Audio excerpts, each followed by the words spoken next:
విజయనగరం జిల్లా పారిశ్రామిక అభివృద్ధిలో కీలక ఘట్టం ఆవిష్కృతమైంది. శృంగవరపుకోట ఎస్కోట మండల పరిధిలో ప్రతిష్టాత్మకంగా చేపట్టనున్న జేఎస్డబ్ల్యూ ఇండస్ట్రియల్ పార్కుల నిర్మాణానికి ముఖ్యమంత్రి నారా చంద్రబాబు నాయుడు వర్చువల్ గా భూమి పూజ చేశారు.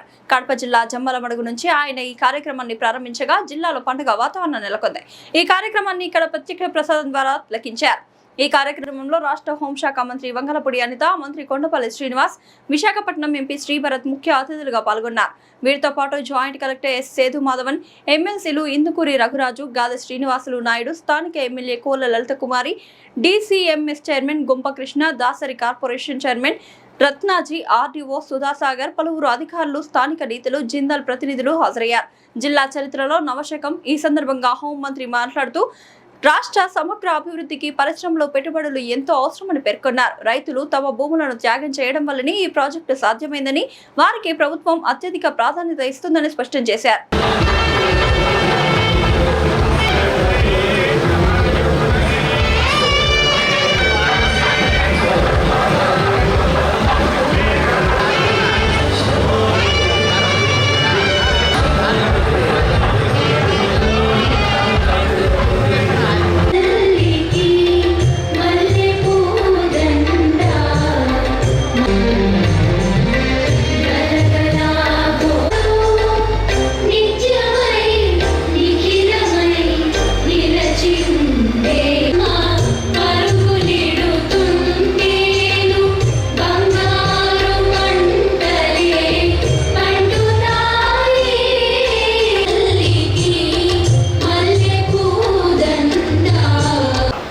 ప్రారంభోత్సవం జరుపుకోవడం మా సంస్థకు ఎంతో ప్రత్యేక.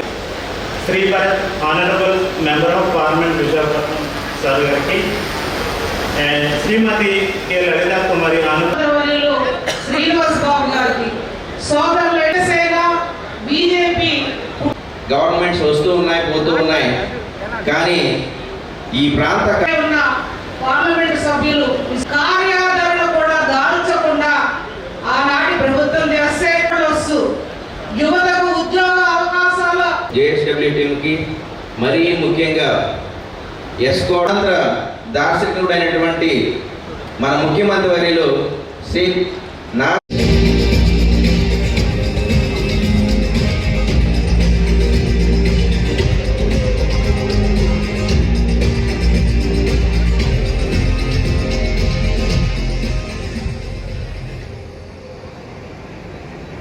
ఎందుకంటే వాళ్ళు ఎంతైనా కంపెనీ వాళ్ళు అయినా సరే ఈరోజు ఇక్కడ చెప్పాలి.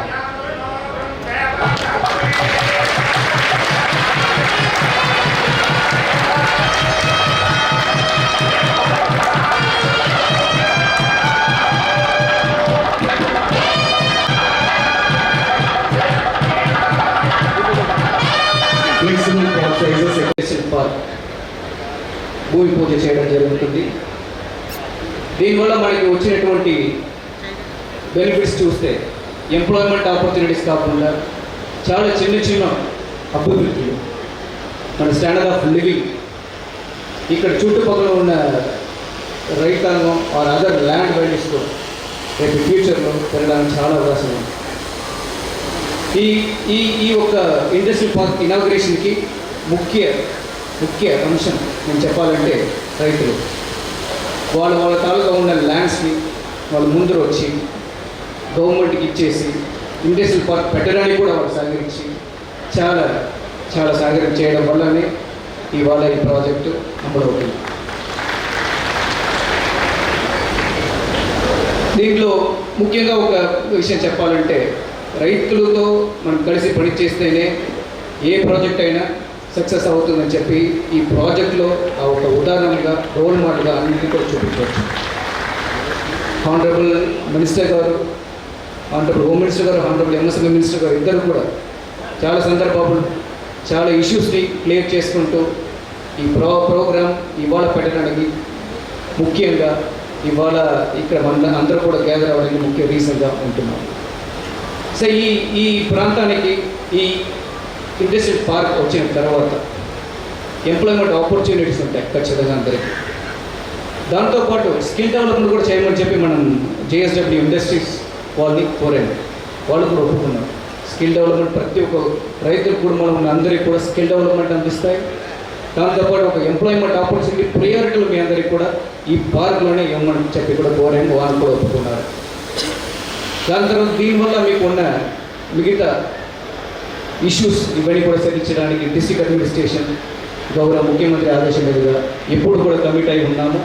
ముఖ్యమంత్రి గారు అలాగే ఈరోజు ఈ ప్రభుత్వం వచ్చిన తర్వాత గౌరవ ముఖ్యమంత్రి గారు ప్రత్యేకించి అటు ఎంప్లాయ్మెంట్ క్రియేట్ చేయడమే కాదు, స్వయం ఉపాధి కల్పించాల్సిన ఆలోచన కూడా ఈరోజు కొత్త వరకు తీసుకొస్తున్నారు. ప్రతి నియోజకవర్గంలో కూడా ఒక ఎంఎస్ఎంఈ పార్క్, ప్రతి నియోజకవర్గంలో కూడా గ్రామీణ ప్రాంతంలో ఉన్నటువంటి యువతకి ఉద్యోగ అవకాశాలు కల్పించాలనే ఆలోచన ఈ ప్రభుత్వంలో ఉంది. ఈరోజు చూసుకుంటే పెద్ద పెద్ద కంపెనీలన్నీ వస్తున్నాయంటే దానికి అనుగుణంగా ఉన్నటువంటి చిన్న చిన్న కంపెనీలు కూడా ఏర్పాటు చేసే అవకాశం కూడా మన ప్రజానికానికి అందిస్తున్నారు. ఇవన్నీ కూడా మన రాష్ట్రానికి, మన యువతకి, మన భవిష్యత్తు ఉన్నటువంటి ప్రజానికానికి కల్పించాలన్న ఆలోచన గౌరవ ముఖ్యమంత్రి గారు కల్పిస్తున్నారు. ప్రధానంగా నేను ఇక్కడ చూసినటువంటి పరిస్థితుల్లో గౌరవ ముఖ్యమంత్రి గారు కొన్ని నిమిషాల్లో వస్తున్నారు. కానీ నేను చెప్పేది ఏంటంటే ఖచ్చితంగా ఈ ఎంఎస్ఎంఈ పార్క్ భవిష్యత్ కాలంలో శ్రీ సిటీ తరహాగా అత్యున్నతమైనటువంటి కంపెనీలు ఇక్కడికి వచ్చి మన ప్రాంతంలో ఉన్నటువంటి చిన్న కంపెనీకి ఉపాధి అవకాశాలు కల్పించడం కాదు, ఎంతోమంది యువతకి ఉపాధి వస్తుంది. ఈరోజు అందరూ రైతాంగాలు అందరూ కూడా అనుకుంటారు ఇక్కడేదో కొండలు ఉన్నాయి, లేకపోతే ఖాళీ ల్యాండ్ ఉంది, ఇక్కడ ఏమొస్తుందని. కానీ ఖచ్చితంగా చెప్పగలుగుతాను, ఎందుకంటే శ్రీ సిటీ అనేది ఒక మారుమూల ఉన్నటువంటి ప్రాంతంలో సుమారు 1500 ఎకరాలు 10,000 ఎకరాలు అక్కడ తీసుకొని ఆ 10,000 ఎకరాల్లో కూడా పార్క్ చేయడం వల్ల అనేక కంపెనీలు ఈరోజు అక్కడికి వచ్చి పెట్టడం జరుగుతుంది. డెవలప్ చేస్తే మా చంద్రబాబు నాయుడు గారు ఎప్పుడో ఒక మాట అంటుంటారు, right time, right place, right leader. So ఈ మూడు కూడా ఇక్కడే ఉన్నాయి. రైట్ టైం, మంచి టైం ఇచ్చారు మా ప్రజలు. Right place Vizianagaram place, right leader Chandrababu Naidu గారు. విజయనగరం తూర్పు గంటలు మారబోతున్నాయి. విజయనగరాన్ని ఏదో అంటారు కదా, మనకి వలస ప్రాంతాలు ఉండేది వెనుకబడిన జిల్లాలు కూడా కాదు.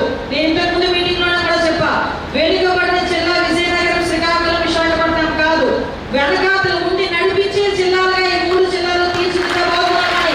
మీ అందరికీ కూడా తెలియజేస్తూ వచ్చే డేటా సెంటర్ కానీ, గూగుల్ కానీ, అది కూడా చెప్పాలి, గూగుల్ మీకు అదే దగ్గరలో ఉంది. మనం ఏదైనా కావాలంటే గూగుల్ సెర్చ్ చేయాలి అంటాం, అదే గూగుల్ మన విశాఖపట్నాన్ని సెర్చ్ చేసుకుని వచ్చింది నారా లోకేష్ గారు దయవాలి. ఇలాంటి కార్యక్రమాలు ఎన్నో చేసుకుంటాం. ఒకటే కోరుకుంటున్నా, ఈ సభ ద్వారా చాలా మంది వస్తారమ్మా. ఈరోజు ఈ మంచి జరిగేటప్పుడు మంచిగా మనం ప్రొజెక్ట్ చేసుకొని మనం ముందుకు తీసుకెళ్లే బాధ్యత కూడా మనం తీసుకెళ్ళాలి. ఇక్కడ ఎవరిని కూడా రెచ్చగొట్టే ధోరణిలోని ఎవరు కూడా ముందుకు వెళ్ళకూడదు. దయచేసి నేను చెప్తున్నది ఒకటే, ఇక్కడ జరగబోయే కార్యక్రమం కానీ, ఇక్కడ జరగబోయే అభివృద్ధి కానీ, ఇక్కడ స్టేజ్ మీద కూర్చున్న మాది కాదు ఇదంతా క్రెడిట్. కింద కూర్చొని చప్పట్లు కొడుతున్న భూములు ఇచ్చిన ప్రతి రైతుని కూడా దీనికి ఈ కార్యక్రమాన్ని అంకితం చేస్తూ ప్రతి రైతు కూడా, అందులో చాలా మంది దళితులు, గిరిజన రైతులు చాలా మంది ఉన్నారు. వాళ్ళందరికీ కూడా అర ఎకరం, పావు ఎకరం, లేకపోతే 40 సెంట్లు 50 సెంట్లు ఉండే పరిస్థితి. అటువంటి వాళ్ళ స్కూల్లో పిల్లలకు ఇటు వస్తూ చాక్లెట్లు కొనుక్కునేవాడు కూడా పక్కన చిన్న బట్టి కొట్టు పెట్టుకుంటాడు, పెన్సిల్ అమ్ముకునేవాడు ఒక పెట్టి కొట్టు పెట్టుకుంటాడు, పుస్తకాలు అమ్మేవాడు ఒక చిన్న బట్టి కొట్టు పెట్టుకుంటాడు, ఆఖరి కట్టలు వాటికి జెరాక్స్ షాపులు కూడా ఒక దగ్గర పెట్టుకుంటారు. మొన్న రీసెంట్ గా ఆర్సిలార్ స్టీల్ ఫ్యాక్టరీకి చుట్టుపక్కల అందులో నీతి నిజాయితీ ఉంటుంది. అది మనం గమనించిన రోజు ఎందుకంటే మనం భరత్ గారిని ఎలా చూస్తామంటే ఒక మూర్తి గారి మనోడి కింద చూస్తాం. ఇంకొంతమంది నాలాంటి వారు ఎలా చూస్తారంటే బాలయ్య బాబు అల్లుడు గారి కొలువులు చూస్తారు. ఈ రోజు మనకు ఇందాక భరత్ గారి స్పీచెస్ నేను చాలా తక్కువ వింటాను, ఎందుకంటే భరత్ గారు నేను ముఖ్యమంత్రి గారు శంకుస్థాపన చేసి అప్పట్లోనే వాళ్ళందరికీ కూడా అన్ని ఫెసిలిటీస్ కల్పించాలని ఆలోచన చేస్తే 2019లో దానికి మళ్ళా వదిలేసి మళ్ళా దాన్ని శంకుస్థాపన చేస్తాను. ఒకసారి శంకుస్థాపన చేశారు, ముచ్చుడుగా మూడోసారి మళ్ళా 2023లో మళ్ళా శంకుస్థాపన చేశారు. అంటే ఏదో సినిమా డైలాగ్ లా ఉంటది అనమాట. అది చెప్తే వాళ్ళు నన్ను కాంట్రవర్సీ చేస్తారు. కాబట్టి స్వయంగా తన మొబైల్ నుంచి వాళ్ళకి ఫోన్ చేసి వాళ్ళకి మెసేజ్లు పెట్టి ఆ అప్రూవల్ వచ్చిన తర్వాత నాకు చూపించి అమ్మ వాళ్ళతో వెళ్ళి చెప్పండి అంటే ఒక ఎక్కడ మొత్తం భారత భారతదేశంలోనే మన రాష్ట్రంలోనే ఇందాక చెప్పారు, భారతదేశంలో పెట్టుబడులు 25% పెట్టుబడులు మన ఆంధ్రప్రదేశ్ రాష్ట్రానికి వస్తున్నాయి. మన ఆంధ్రప్రదేశ్ రాష్ట్రానికి వస్తున్నాయి అంటే దాని అర్థం ఏంటంటే మన ఆంధ్రప్రదేశ్ రాష్ట్రాన్ని మీద నమ్మకం పెరిగింది. ఆ నమ్మకం ఎవరా అంటే మన నారా చంద్రబాబు నాయుడు గారు, నా సోదరుడు. ఎందుకంటే తన సొంత జిల్లాలో 20 సంవత్సరాలుగా చెయ్యలేని పనిని చాలా గవర్నమెంట్లు వచ్చినాయి, చాలా గవర్నమెంట్ లేదు, చాలా మంది నాయకులు వచ్చారు, చాలా మంది నాయకులు వెళ్ళారు. కానీ ఎస్కోటలో తన ఓన్ పోర్ట్ఫోలియో అయిన ఎంఎస్ఎంఈ పార్టీకి శంకుస్థాపనకి 20 సంవత్సరాలు ఎవరు చేయలేని కార్యక్రమాన్ని ఇది చేసి చూపించాలని చెప్పడానికి నేను పండుగల శ్రీనివాస్ కూడా నేను ధన్యవాదాలు తెలియజేసుకోవాలి. అదేవిధంగా ఈ రోజు ఈ కార్యక్రమానికి కారణభూతమైన వాళ్ళు మన సచిన్ జిందాల్ గారికి, చైర్మన్ గారికి నేను ప్రత్యేకంగా ధన్యవాదాలు తెలియజేసుకోవాలి. 20 సంవత్సరాలు తీసుకున్న ల్యాండ్, అటువైపు ఎటువంటి పరిశ్రమలు పెట్టాలన్నా కూడా ఏవో చిన్న చిన్న అడ్డంకులు, ఆ అడ్డంకులన్నీ దాటుకొని రైతుకి ఎక్కడా కూడా ఇబ్బంది కలగకూడదు అని గౌరవ చంద్రబాబు నాయుడు గారు, గౌరవ ముఖ్యమంత్రి గారి ఆదేశాల మేరకు రైతుకి ప్రధాన ప్రాధాన్యత ఇవ్వాలి, ఏ రైతు కూడా కన్నీరు పెట్టుకొని పరిశ్రమలకి భూములు ఇవ్వకూడదు అని మా నాయకుడు తాలూకు ఆదేశాలను శిరసా వహించి ఈ రోజు రైతులని ఆదుకోవడానికి ముందుకొచ్చిన జిందాల్ ఫ్యాక్టరీ వాళ్ళకి కూడా మరొకసారి నేను ధన్యవాదాలు. అడిగిన వెంటనే కూడా వాళ్ళు కూడా చాలా సానుకూలంగా స్పందించి వాళ్ళు ఏదైతే చెప్పారో అవన్నీ కూడా ఫుల్ఫిల్ చేయడానికి వాళ్ళ షేర్ వాల్యూస్ కి కానీ వాటికి సంబంధించిన ఇంట్రెస్ట్ వాల్యూస్ కి కానీ ఇవన్నీ కూడా అతి త్వరలోనే మీ అందరికీ కూడా చెక్కుల రూపంలో అందిస్తామని మీ అందరికీ కూడా తెలియజేసుకుంటూ ఈ రోజు ఇక్కడికి రాబోయే ప్రతి కంపెనీకి కూడా ఒక రకంగా చెప్పాలంటే మీరే భాగస్వామి. ఎందుకంటే మీరందరూ భాగస్వామి వహించి ముందుకు వచ్చారు కాబట్టి మనందరూ కూడా చేసుకోగలుగుతున్నాం. ఈ రోజు ఇది ఎస్కోటే కాదు, ఇంకొక విషయం చెప్పాలండి. ఇంతకు ముందు స్టీల్ ఫ్యాక్టరీ మాట్లాడితే వాళ్ళు అన్నారు, నేను అన్నాను మీ ఫ్యాక్టరీస్ ఇంకా హజీరా దగ్గర ఉంది కదా, దాన్ని ఒకసారి మనం చూపిద్దామని వాళ్ళు కూడా వచ్చి నేను కూడా పంపించాను. అన్ని పార్టీలని కూడా సమన్వయం చేసుకొని అందులో అన్ని పార్టీలని ఆఖరి కమ్యూనిస్టులు కూడా వెళ్ళండి ఒకసారి చూసిరండి, ఇది మన ప్రాంతం, పార్టీలు పక్కన పెట్టండి. ఆ రోజు వైఎస్ఆర్సీపీ వాడిని పంపించా, టీడీపీ వాడిని పంపించా, జనసేన వాళ్ళని పంపించా, బీజేపీ వాళ్ళని పంపించా, కమ్యూనిస్టులు కూడా పంపించా. వెళ్ళి హజీరా చూసిరండి, అక్కడ మీకు ఏమైనా అనుమానాలు ఉంటే ఇక్కడ నాకు వచ్చి చెప్పండి, నేను వచ్చిన తర్వాత మీకేమైనా అనుమానాలు ఉంటే దాన్ని బట్టి నేను ముందుకెళ్తానండి. త్యాగానికి ఈ రోజు ప్రతిరూపమే ఈ రోజు చేసుకోబోతున్న శంకుస్థాపన. అందువల్లే మొట్టమొదటిసారిగా ఈ శంకుస్థాపనకి కారణభూతమైన నా రైతు సోదరీమణులందరికీ కూడా శిరస్సు వచ్చి పాదాబంధనం చేస్తున్నారు. ఈ రోజు రాష్ట్రం అభివృద్ధి జరగాలంటే పరిశ్రమలు రావాలి, పెట్టుబడులు రావాలి. ఈ పరిశ్రమలు పెట్టుబడులు ఎక్కడ వస్తాయంటే కంపల్సరీగా రైతులు అన్న వాళ్ళు ముందుకు వచ్చి త్యాగం చేస్తేనే వస్తాయి. ఒక ఊరికి ఒక రైతుకి ఆ భూమికి నవీనాభావ సంబంధం ఎలా ఉంటుందంటే తల్లికి బిడ్డకి ఉన్న నవీనాభావ సంబంధం ఉంటుంది. అటువంటిది ఆ భూమి కోల్పోయినప్పటికీ కూడా ఆ భూమి మీద కొన్ని వందల మందికి జీవితాలు వస్తాయంటే ఎంతటి రైతైనా కూడా భూమి చూడడానికి సిద్ధపడతాడు. అదే రైతు బిడ్డ అంటే. ఇలాంటి కార్యక్రమాలు ఎన్నో చేసుకుంటున్నాం. ఒకటే కోరుకుంటున్నా, ఈ సభ ద్వారా చాలా మంది వస్తారమ్మా. ఈ రోజు ఈ మంచి జరిగేటప్పుడు మంచిలా మనం ప్రొజెక్ట్ చేసుకొని మనం ముందుకు తీసుకెళ్లే బాధ్యత కూడా మనం తీసుకెళ్ళాలి. ఇక్కడ ఎవరిని కూడా రెచ్చగొట్టే ధోరణిలోని ఎవరు కూడా ముందుకు వెళ్ళకూడదు. దయచేసి నేను చెప్తున్నది ఒకటే, ఇక్కడ జరగబోయే కార్యక్రమం కానీ ఇక్కడ జరగబోయే అభివృద్ధి కానీ ఇక్కడ స్టేజ్ మీద కూర్చున్న మాది కాదు, ఇదంతా క్రెడిట్. కిందన కూర్చొని చెప్పబడుతున్న భూములు ఇచ్చిన ప్రతి రైతుని కూడా ఈ కార్యక్రమాన్ని అంకితం చేస్తూ ఈ కార్యక్రమానికి నన్ను ఆహ్వానించి నిజంగా నాకు ఒక మంచి గవర్నమెంట్ చెప్పింది నేను చేయాలి. ఈ వ్యవహారంలో నా దగ్గరికి వచ్చేసరికి పరిస్థితి ఏంద్రా అంటే రైతులకి కొంచెం నష్టాలు జరిగినాయని ఎమ్మెల్యే గారు, రఘురాజ్ గారు, అదేవిధంగా కృష్ణ గారు వీళ్ళందరూ కూడా నా వరకు వచ్చి చెప్పిన తర్వాత వాళ్ళతో కూర్చోబెట్ట ఒక ఎత్తు అయితే ఇందులోని 100% చాలా మంది క్రెడిట్ నాకో, మా శ్రీనివాస్కో, రఘురాజ్ గారికి, మన ఎమ్మెల్యే గారికి ఇస్తున్నారు. కానీ మేము నలుగురు క్రెడిట్ తీసుకోవట్లేదు. కేవలం క్రెడిట్ అంతా ఇచ్చేది మాత్రం నారా లోకేష్ గారికి, చంద్రబాబు నాయుడు గారికి. ఎందుకు చెప్తానంటే ఈ రోజు మేము డెసిషన్ మేకర్స్ కాదు, మేము సమన్వయకర్తలు మాత్రమే. సార్ ఇలా రైతులు ఇలా అడుగుతున్నారు, ఇలా వాళ్ళకి ఇబ్బందులు ఉన్నాయి, మనం ఇది చెయ్యాలి అంటే జిందాల్ ఫ్యాక్టరీని 4 మెట్లు దిగమన్నారు కానీ రైతులను ఎక్కడ కూడా ఒక స్టెప్ డౌన్ అప్పట్లో ఎయిర్పోర్ట్ శంకుస్థాపన చేసే టైంలో అప్పుడు ప్రతిపక్షంలో ఉన్నట్టున్నాడు జగన్మోహన్ రెడ్డి. ఓ మాట అన్నాడు, ఎర్ర బస్సు కూడా రాని చోట ఏరు బస్సు తెస్తాడట చంద్రబాబు నాయుడు, ఇది ఎవరైనా నమ్మశక్యంగా ఉందా, భూములు కొట్టేయడానికి చేశారు అని చెప్పి ఆ రోజు మాట్లాడారు. గుర్తుందా మీ అందరికీను? రాజకీయ నాయకులు ఎవరైనా ఫాలో అప్ చేస్తుంటే అందరూ గుర్తుందా? ఆ రోజు అన్నాడు, గుర్తుంది. కానీ తర్వాత వచ్చి ఏమన్నారు, భోగాపురం మేము కట్టేస్తున్నాము అన్నారు. ఇప్పుడు వదిలేయండి, ఏదో అధికారంలోకి వచ్చి ఏదో చేయాలి మేము ఆలోచిస్తాం. తర్వాత అది కూడా ఆగిపోయింది. ఈ రోజు భోగాపురం వచ్చేసరికి అది నేనే కట్టాను అంటున్నాను. ఆ రోజు ఎర్ర బస్సు ఉన్న చోట రాని చోట ఎయిర్ బస్ ఎలా వస్తుందన్న మనిషి ఈ రోజు భోగాపురం ఎయిర్పోర్ట్ చూస్తే ఇంటర్నేషనల్ ఎయిర్పోర్ట్ నిజంగా మన హైదరాబాద్ ని తలదన్నే విధంగా ఈ రోజు భోగాపురం ఎయిర్పోర్ట్ రెడీగా ఉంది. ఇంకొక 4 రోజుల్లో గౌరవ ప్రధానమంత్రి నరేంద్ర మోడీ గారు మళ్ళా మీ ప్రాంతానికి వచ్చి శంకుస్థాపన చేయడం ప్రారంభోత్సవం చేయడానికి సిద్ధపడుతున్నారు. అదేవిధంగా ఈ రోజు మనం ప్రారంభం చేసుకోబోతున్న దీంతో పాటు ప్రారంభం చేసుకోబోతున్న steel factory, Kadapa steel factory, దానికి కూడా మనందరం కూడా ముందుకు వచ్చే పరిస్థితి. నిజంగా ఈ రోజు ఒక మంచి శుద్ధిని మీద భావించాలి. చాలా మంది వచ్చి మేమే చేసాం, మేమే చేద్దాం, మేమే చేసాం, మేమే చేద్దాం. అది కాదు, ఇప్పుడు జరుగుతున్నది మనం ఎవరు చేస్తున్నారు. గౌరవ చంద్రబాబు నాయుడు గారు ఈ రోజు ఇనిషియేషన్ తీసుకొని, లోకేష్ గారు అందరూ కూడా ఇనిషియేషన్ తీసుకొని దీనికి ఇంత ఇన్ఫ్రాస్ట్రక్చర్ వచ్చింది. ఆఖరికి ఇంకా ప్రారంభోత్సవమే జరగలేదు. ఒక 3 కంపెనీలు, ఎలక్ట్రికల్ ఎలక్ట్రానిక్స్ కంపెనీలు కూడా ఇక్కడ ఎంఓఏ చేసుకుని 80 ఎకరాలు తీసుకోవడానికి కూడా సిద్ధపడ్డాయి. అంటే ఇది ఎన్నో రోజులు పడ్డది మనకి చెప్పాలి.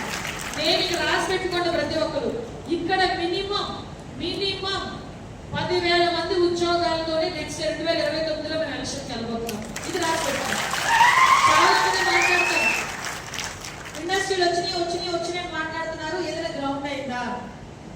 ఇదే మాట మాట్లాడితే అప్పుడు చాలా మంది గుడ్ అన్నారు, ఏదో అన్నారు, మాట్లాడారు, పక్కన పెట్టండి. అవన్నీ కూడా వాటి గురించి మాట్లాడక్కర్లేదు. ఈ రోజు నేను ఏమంటానంటే, ఒక ఇండస్ట్రీ ఉందని ఎవడో ఒకటి వచ్చి చెప్తాడు, దాని మనసులోకి తీసుకుంటాం. అవన్నీ కాదు, ఇక్కడ వస్తే ఎలాంటి డెవలప్మెంట్ అవుతుంది, ఎలాంటి ఉద్యోగాలు వస్తాయి, ఎలాంటి ఇన్ఫ్రాస్ట్రక్చర్ వస్తుంది. ఒక కంపెనీ వస్తే ఒకటే కాదు, ఒక్కటి ఎందుకు మనకు మామూలు టింబర్ డిపో లాంటి ఒక చిన్న షాప్ లాంటి కంపెనీ లాంటిది వస్తేనే దాని చుట్టుపక్కల ఇన్ఫ్రాస్ట్రక్చర్ అంతా పెరిగిపోతుంది. ఇందాకే నేను అన్నా, తాటిపూడి రిజర్వాయర్ దగ్గరికి వెళ్ళాం, టూరిజం ప్రాజెక్ట్ దగ్గరికి వెళ్ళేసరికి అక్కడే తమ్ముడు చెప్తున్నాడు, అమ్మ పక్కన హోటల్ వచ్చింది, ఆ పక్కన ఒక బోటింగ్ చేసుకోవడానికి వాటికి కావాల్సిన సామాన్లు అమ్ముకునే వాళ్ళు వచ్చారు, బొమ్మలు కొట్టే వాళ్ళు వచ్చారు. అంటే ఒక చిన్నపాటి టూరిజం డెవలప్ అయితేనే అంత ఇన్ఫ్రాస్ట్రక్చర్ వచ్చినప్పుడు దగ్గర 1100 ఎకరాల్లో వచ్చే ఇక్కడ ఇండస్ట్రియల్ పార్క్ కి యాన్సిలరీ యూనిట్స్ ఎన్ని వస్తాయి, దాని అనుబంధ విభాగాలు ఎన్ని వస్తాయి, దానికి సంబంధించి హోటల్స్ ఎన్ని రావాలి, దానికి సంబంధించి ఇన్ఫ్రాస్ట్రక్చర్ ఎంత వస్తుంది, వాటి మీద ఎంతమంది బతుకుతారో ఒక్కసారి ఆలోచన చేసుకోండి. ఒక విషయం చిన్నగా నేను మీకు కాదండి, దేశంలో ఎక్కడికి వెళ్ళినా నాయన తెలుగు అంటారు వచ్చిన వెంటనే, అరే తెలుగువా, ఓకే దాన్ని ఎక్కడి నుంచి వచ్చావమ్మా అంటే వచ్చే ఫస్ట్ వర్డ్ ఏంటో చెప్పనా, విజయనగరం అండి, శ్రీకాకుళం అండి, విశాఖపట్నం తక్కువే, మాది విజయనగరం అండి, మాది శ్రీకాకుళం అండి. ఈ 2 ప్రాంతాల నుంచి విపరీతంగా వినిపించేది వర్డ్. నేను అది ఈసారి వినాలనుకోవట్లేదు మేము ఎవరు కూడా, ఎందుకంటే ఇతర ప్రాంతాల నుంచి మన దగ్గరికి వలసలు రావాలి, ఇతర ప్రాంతాల దగ్గర నుంచి మన దగ్గరికి వలసలు వచ్చి ఇక్కడ ఉద్యోగాలు చేసుకోవాలి. ఇక్కడ కొన్ని సంవత్సరాలుగా చదువుకొని ఉద్యోగాలు లేక ముసలి తల్లిదండ్రుల్ని ఊర్లలో వదిలేసి పెట్టి మేడ పట్టుకొని వలసలు వెళ్ళిపోయి ఎక్కడెక్కడో ఉద్యోగాలు చేసుకున్న వాళ్ళందరూ కూడా ఇక్కడికి వచ్చి ఉద్యోగాలు చేసుకుని మా ఊరికి రండి, మీకన్నా మంచి కంపెనీలు మా చంద్రబాబు నాయుడు గారు మా ఎన్డీఏ కూటమి తెచ్చింది, ఇక్కడికి రండి అనే విధంగా ఈరోజు ఇక్కడ డెవలప్ అవుతుంది. ఒక భోగాపురం ఎయిర్పోర్ట్, ఒక పక్క నుంచి టూరిజం అరుగు కానీ, ఆంధ్ర రిజర్వాయర్ కానీ, మీటింగ్ లోని ప్రామిస్ చేసాము అవన్నీ కూడా మీకు వితిన్ 15 days లోనే మీ అందరికీ కూడా ఫుల్ఫిల్ చేస్తాము. దానికి బాధ్యత కూడా ఈరోజు గవర్నమెంట్ తీసుకుంది, వ్యక్తులం కాదు, గవర్నమెంట్ తీసుకుంది. గవర్నమెంట్ హామీ ఇచ్చింది, రైట్ జిందాల్ ఫ్యాక్టరీ ద్వారా గవర్నమెంట్ ద్వారా చేస్తామని ఈరోజు గవర్నమెంట్ కూడా హామీ ఇస్తుంది. దాని మీద నిలబడతాం. ఈరోజు మీ పూర్తి సహాయ సహకారాలు మాకు అందించాలని మనస్ఫూర్తిగా మిమ్మల్ని అందరినీ కోరుకుంటూ, మమ్మల్ని అందరినీ ఆశీర్వదించినందుకు మిమ్మల్ని అందరినీ కూడా మరొకసారి ధన్యవాదాలు తెలియజేసుకుంటూ, ఆల్ ది బెస్ట్ అండి. యాజ్ ఎల్ యాజ్ పాసిబుల్ మీ ఇండస్ట్రియల్ పార్క్ లో అనేక మంచి ఇండస్ట్రీస్ వచ్చి ఇక్కడ యువతకి ప్రాధాన్యత ఇచ్చి ఇక్కడ యువతకి మీరు ఉద్యోగ అవకాశాలు కల్పించాలని మనస్ఫూర్తిగా తెలియజేసుకుంటున్నా. భూములు కోల్పోయిన ప్రతి ఇంటి నుంచి ఒక ఉద్యోగం మీ JSW కంపెనీలో ఉన్నారు, అదొకటే మా కోరిక. దానికి మీరు ఆ రోజు ఆల్రెడీ ఒప్పుకున్నారు, దానికి కూడా ఒకసారి గుర్తు చేస్తూ మంచి అవకాశం ఇచ్చినందుకు మీ అందరికీ కూడా ధన్యవాదాలు తెలియజేసుకొని సెలవు తీసుకుంటున్నాం. తీరా చూస్తే శంకుస్థాపన చేసిన వాడు ఏదైనా ముందుకు తీసుకెళ్తాడా అంటే చేయదు. ఈ రోజు ఇక్కడ జేఎస్డబ్ల్యూ ఇండస్ట్రియల్ పార్క్ ఇస్తామంటే వీళ్ళకి కావాల్సిన కరెక్ట్ ఫెసిలిటీస్ మేము ఇవ్వాలి, వాటర్ ఫెసిలిటీస్ మేము ఇవ్వాలి, అన్ని రకాల సదుపాయాలు మేము ఇచ్చిన తర్వాత మీరు ఇంత ఇండస్ట్రీ పార్క్ డెవలప్ చేయండి అని చెప్పాలి. ఈ రోజు కడప స్టీల్ ఫ్యాక్టరీకి వాళ్ళు ఎంత డెవలప్ చేస్తారు, వాళ్ళ సామర్థ్యం ఎంత ఉంది, దానికి తగ్గట్టు వాటర్ ఫెసిలిటీ మేము ఈ రోజు చూపించాం, ఎలక్ట్రికల్ ఫెసిలిటీ ఈ రోజు చూపించాం, అన్ని చూపించి ఈ రోజు స్టీల్ ఫ్యాక్టరీ రెడీగా ఉంది. 2028కి దానికి సంబంధించి ఉత్పత్తి కూడా స్టార్ట్ అవ్వాలని టార్గెట్ పెట్టి ఈ రోజు మనం పనిచేసుకున్న సందర్భం. ఎక్కడ వరకు అక్కర్లేదండి, నాదే బెస్ట్ ఎగ్జాంపుల్. నేను ఏమైనా స్టార్ట్ చేసేటప్పుడు చాలా మంది స్టీల్ ఫ్యాక్టరీ అంటే ఓల్డ్ పొల్యూషన్ వచ్చేస్తుందేమో, ఎలా ఉంటుందో ఏంటో అని కొంతమంది బయటకు వస్తున్నారు కదా, వాళ్ళకి సమస్య కావాలి, పరిష్కారం అక్కర్లేదు కొంతమందికి. ఆ సమస్య కావాల్సిన వాళ్ళు చాలా మంది రోడ్ల మీదకి వచ్చారు. రోడ్ల మీదకి వచ్చి కొన్ని సందర్భాలు నన్నే అడుగుతున్నాను. అయినా నేను ఎవరు ఇప్పుడే చూసాను, ఇందాక నేను మాట్లాడుతూ అన్నాను, అమ్మాయిన అడిగితేనే అన్నం పెట్టింది, అవునా కదా? కానీ అడగకుండా అన్ని చేసే వాళ్ళు ఎవరైనా ఎవరు అన్నారంటే చంద్రబాబు నాయుడు గారు చూపించారు. ఇందాక మీ ఇండస్ట్రియల్ పార్క్ ఒకటే అన్నారు. ఆ ఇండస్ట్రియల్ పార్క్ చూసి ఇది అరకుకి ఎంత దూరం, భోగాపురం ఎయిర్పోర్ట్ కి ఎంత దూరం, ఇక్కడ ఎందుకు మనం హోటల్స్ డెవలప్ చేయకూడదు, ఇక్కడ ఎందుకు టూరిజం డెవలప్ చేయకూడదు అని ఆన్ ద స్పాట్ అక్కడ జిందాల్ వాళ్ళు మీరందరూ చూసారు. అక్కడ అందరూ ఎక్స్ప్లెయిన్ చేస్తుంటే వాళ్ళకి తిరిగి ఇన్స్ట్రక్షన్స్ ఇచ్చేటంత నిజంగా అందుకే అంటుంటారేమో ఆయన ఇలాంటి ప్లాట్ఫామ్స్ మీద వస్తే ఒక సిఇఓలా కనిపిస్తారు, స్టూడెంట్స్ దగ్గరికి వెళ్తే నిజంగా ఒక విద్యార్థిలా కనిపిస్తారు. అదే రాజకీయ సభల్లోకి వెళ్తే ఒక అపర జ్ఞాని, నిజంగా ఒక అపర చాణక్యుడిని చూస్తాం అందులో ఆయన. అంటే నిజంగా చెప్పాలంటే రకరకాల ప్లాట్ఫామ్స్ మీద రకరకాలుగా మనకి అడ్వైస్ చేసే ఒక మంచి ముఖ్యమంత్రి మన దగ్గర ఉన్నాడు. దాంతో పాటు ఈ రోజు ఇందాకే మన భరత్ గారు చెప్పేటప్పుడు అన్నారు, నేనే అన్నిటికీ ఇంతవరకు మొన్న రీసెంట్ గా ఎగ్జాంపుల్ చెప్తాను. విజయనగరంలో అంత ఇన్ఫ్రాస్ట్రక్చర్ ఉంది, మనం ప్రాపర్ వేలో డెవలప్ చేస్తే మా చంద్రబాబు నాయుడు గారు ఎప్పుడూ మాట అంటుంటారు, right time, right place, right leader. So ఈ మూడు కూడా ఇక్కడే ఉన్నాయి. రైట్ టైం, మంచి టైం ఇచ్చారు మాకు ప్రజలు, right place Vizianagaram place, right leader Chandrababu Naidu గారు. ఈ ముగ్గురు విజయనగరం రూపురేఖలు మారబోతున్నాయి. విజయనగరాన్ని ఏదో అంటారు కదా, మనకి వలస ప్రాంతాలు ఉండేది వెనుకబడిన జిల్లాలు కూడా కాదు.